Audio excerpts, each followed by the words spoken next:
ऐतिहासिक कहानी। कुलधरा गांव की 500 शब्दों में। राजस्थान के जैसलमेर जिले में स्थित कुलधरा गांव एक रहस्यमयी और ऐतिहासिक स्थल है, जिसकी कहानी आज भी लोगों को हैरान करती है।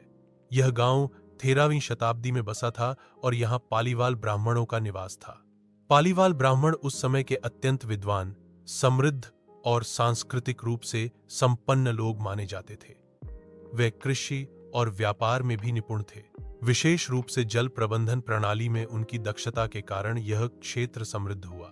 कुलधरा गांव की सबसे रहस्यमयी बात यह है कि यह एक रात में अचानक खाली हो गया था। कहते हैं कि 19वीं शताब्दी के आरंभ में गांव के सारे लोग एक ही रात में बिना किसी को बताए गांव छोड़कर चले गए और फिर कभी वापस नहीं लौटे। इसके पीछे एक लोकप्रिय किंवदंती है। कहते हैं कि जैसलमेर के तत्कालीन दीवान प्रधानमंत्री, हुज नेम वाज सालिम सिंह या जलिम सिंह के नाम से कुख्यात था, की नजर कुलधरा गांव की एक सुंदर ब्राह्मण कन्या पर पड़ी। वह उससे जबरन विवाह करना चाहता था। दीवान का स्वभाव अत्यंत क्रूर और अत्याचारी था। उसने गांव वालों को धमकी दी कि यदि वे लड़की को उसके हवाले नहीं करेंगे तो वह गांव पर भारी कर लगा देगा और गांव को बर्बाद कर देगा।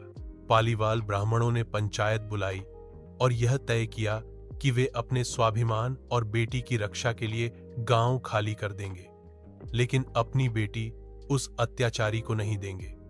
इस तरह एक रात में कुलधरा और उसके आस पास के 83 अन्य गांवों के सभी निवासी चुपचाप गांव छोड़कर चले गए।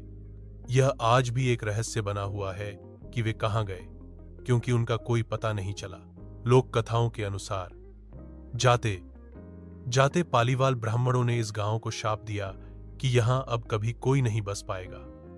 आज भी यह गांव वीरान पड़ा है और यहां शाम के बाद कोई नहीं रुकता। स्थानीय लोग और पर्यटक दावा करते हैं कि उन्होंने यहां अजीबो गरीब आवाजें सुनी हैं और असामान्य घटनाएं देखी हैं। भारतीय पुरातत्व सर्वेक्षण विभाग ने इस गांव को संरक्षित घोषित किया है और यह अब एक प्रमुख पर्यटन स्थल बन गया है। कुलधरा की गलियां, घरों के खंडहर और मंदिर आज भी उस समय की समृद्धि और शिल्पकला की गवाही देते हैं। कुलधरा की कहानी न सिर्फ रहस्य और इतिहास से जुड़ी है, बल्कि यह स्वाभिमान, नारी सम्मान और सामाजिक एकता की मिसाल भी पेश करती है। यह गांव हमें यह सिखाता है कि जब पूरी एकता से खड़ा हुआ समाज अपने मूल्यों की रक्षा करता है, तो वह इतिहास में अमिट छाप छोड़ जाता है।